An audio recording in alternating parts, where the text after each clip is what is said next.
Hey everyone, I have the guest you all look forward to every month. We bring back Brian Liebel to talk about Las Vegas. How you doing, man? Good. I'm glad to be with you. Thanks so much for having me. Oh man, I am so thankful for your time because clearly this video with you every month is a rock star and people really enjoy it. So thank you for that. My pleasure. So we're going to do this a little different because again, the videos you and I usually do are 30 to 40 minutes long, and just given the stats, people sort of drop off about 20 minutes. So we're going to change it up. We're going to do 3 topics in 3 different videos. The Okay. first one is going to be, all right, Brian, tell us about what's going on in Vegas economy. I hear things, but I want to know from somebody on the ground, what is it like in Vegas today? So I mean, I'm sure similar to a national level. It's quiet. It's very quiet. So That's not a our word you associate with Vegas a lot.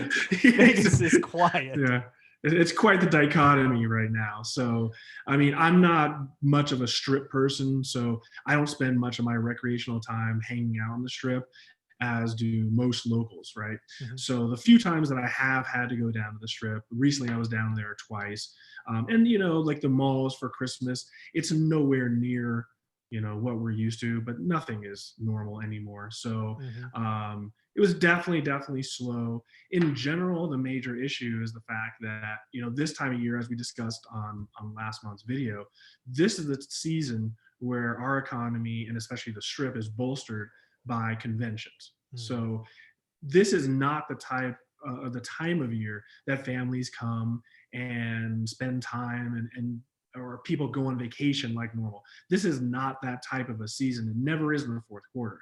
But Mhm. this is a very strong quarter for Las Vegas because we have conventions. So now that we have no conventions, I mean, that pretty much annihilated our built-in economic model, right? So that's very disruptive for the strip. Now, the other issue is, that trickles down. I mean, obviously that's hotel rooms, but then obviously they're not patroning restaurants. I mean, all the way down to strip clubs, right? I mean, Mhm. every facet of our economy has to function. And again, you're also bringing in, these are business people that have higher incomes, so they spend money when they're here.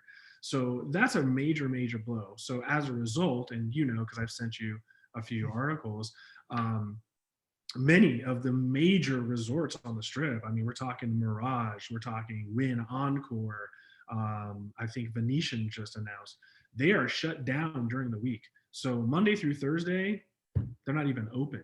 I mean, Wow. I've been here almost 30 years and I've never once ever heard of such a thing actually happening.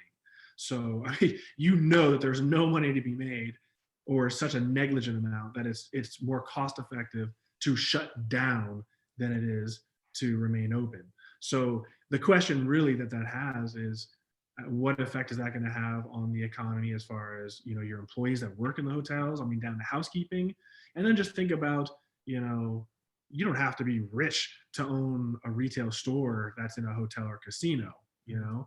and all of these retailers, all these restaurant owners, they're displaced. They have no income Monday through Thursday at all. And then for the other operating days, Friday, Saturday, Sunday, and then for the rest of the valley, we're down to a 25% occupancy for retail and restaurants. So that's challenging. Unlike California, in some areas, it was 45 degrees outside a minute ago. You can't have outdoor dining that's pleasant in 45-degree weather, let alone at night when it's dropping down in the 30s. So unlike some parts of California that are able to get by doing outdoor dining, that's very difficult to pull off here in Las Vegas. So Yeah. it's certainly challenging times from that aspect.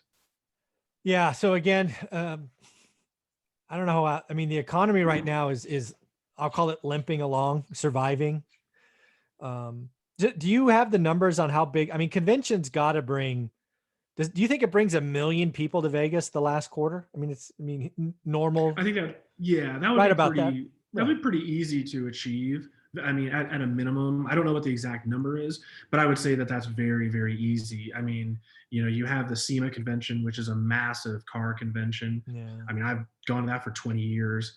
And I mean, there's at least 100,000 people for that convention. Yeah. So, I mean, when you multiply them by all the conventions, and you have to remember in Las Vegas, I mean, every week there are conventions Yeah. of some kind that are off the radar to you and I, Yeah, right? for sure. And even at like local resorts like Red Rock Resort, they thrive a tremendous amount of hotel occupancy on small conventions, right? You know, there might only be 1,000 attendees, but every weekend they have 1,000 attendees for some convention. So when you eradicate all of that business from every hotel and casino, that, I mean, it's a huge economic impact. Now, when we talk about the economy, we may get to this later on. I think it was Saturday. Our governor spoke. No, I think it was Sunday night. Our governor spoke and extended our restrictions. So these restrictions are going to stay in place longer. He extended the eviction moratorium to March 15th, I believe. Oh, wow. So, but one of the major facets that he discussed was the fact that we already dug into our coffers to be able to pay for unemployment claims. And at this junction, since we don't have any federal stimulus money, I mean, we are literally out of money. When it ends in a couple of weeks, it's a wrap. So Oof. if we don't get any relief, I don't know what's going to happen. So that's a very, very concerning aspect, because like I said, I mean, we all know that we're going to be in this fight for another 6 months. Yeah. And we're not going to see conventions. We're not going to see normal tourism. And with this level of unemployment and no economic stimulus, no economic available funds, the pain will really start coming in a couple of weeks. Yeah, and that's where I was going in this conversation and again, as an outsider, total outsider, it's felt like this year has been a bunch of people putting bubble gum in fingers on all the holes. Right. And we've gotten till, the December 15th. Frankly, I'll admit it, better than expected. Right? When you and I started talking in April, I didn't think it would be this good, right? Certainly. Fair to say? Certainly. Yeah. But it's about to roll off. I call it a bridge halfway, right? We built a bridge with stimulus, with the Fed doing what they do, but the bridge is halfway over the ravine. And unless Congress gets off their ass and builds the second half, it is about to be a precipitous drop for too many people, too far, evictions being extended, unemployment not being there. You think the economy is tight now, you think pain's tight now. Man, January 15th, February 15th, no conventions, no tourism. Ouch. I mean, we are, again, we've discussed this ad nauseum from the beginning, and what we're experiencing has defied logic, right? Yeah. I mean, a housing market that's booming, the second highest unemployment in the nation, people spending money in retail, the record amount of refinances and mortgages. I mean, some things have defied general logic, but we may be on the precipice of actually the chickens coming home to roost here soon. So again, it's too early to say with certainty this is going to happen or this is going to happen, but it's very obvious that the precursors are right in front of us. So like you said, if Congress doesn't get off their ass and provide some economic relief, yeah, January 15th, we're going to have some serious issues to deal with as a state and especially as a city. I just saw today that, obviously you've seen on a national level, food banks, are at record, demand. One of the frightening statistics there was that 40% of people are there for the first time ever. Yeah. So again, in a city like Las Vegas, it's going to be very, very interesting to see how we are able to deal with it, because the governor just came out and said flat out, there is no more money. So if there is no more money, I don't know where you go if we don't get any federal help. And then, yes, the evictions just got pushed back to March 15th, but I mean, you can only kick the can so far down the road. And at some point, we're gonna have to deal with it. And frankly, I think the evictions really, really affect the lower economic portion of our society tremendously more. In the world that I live in, yes, delinquencies are up, but it's not at a drastic level by any measure.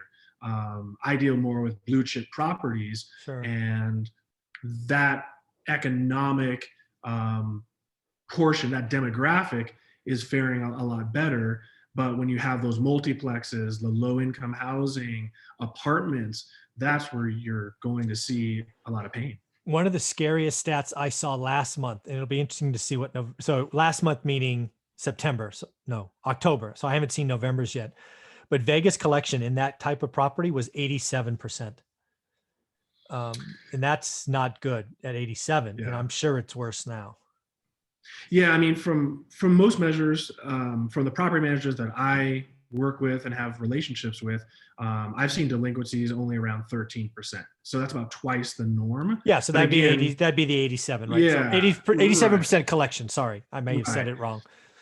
Yeah, and so the problem though is, you know, anytime we're discussing statistics, it's important to understand where these statistics are representative of. Right. And when you make a blanket statement, like when we're discussing real estate in general, there's what happens on a national level, which may or may not affect your market, but it's more important to find out what's going on in your market, because different markets operate very independently.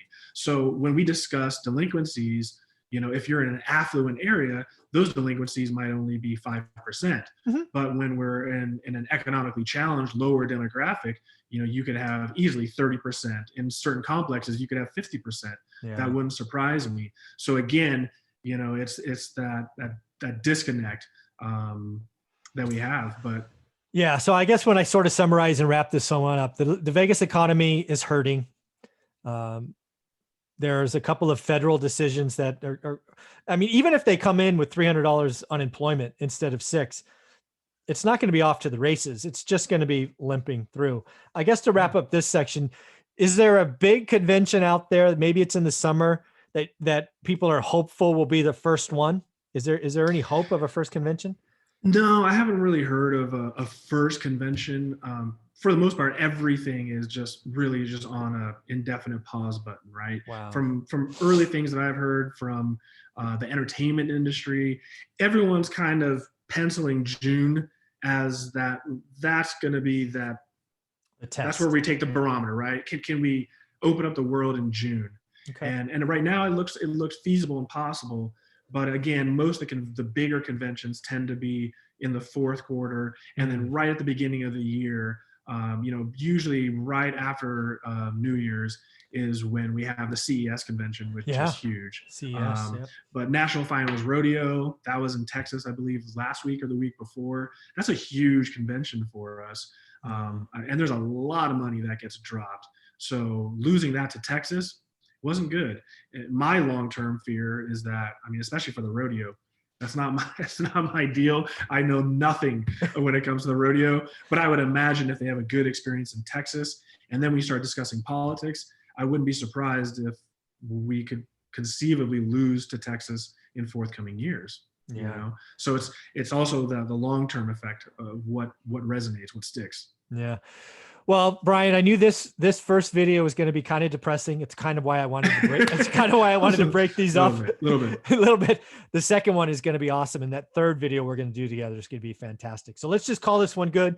Vegas economy's hurting a little bit. There's hope for June. Let's just leave it at that. All right.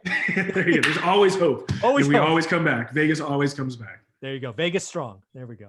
All right. Thank you for watching this video. Yep.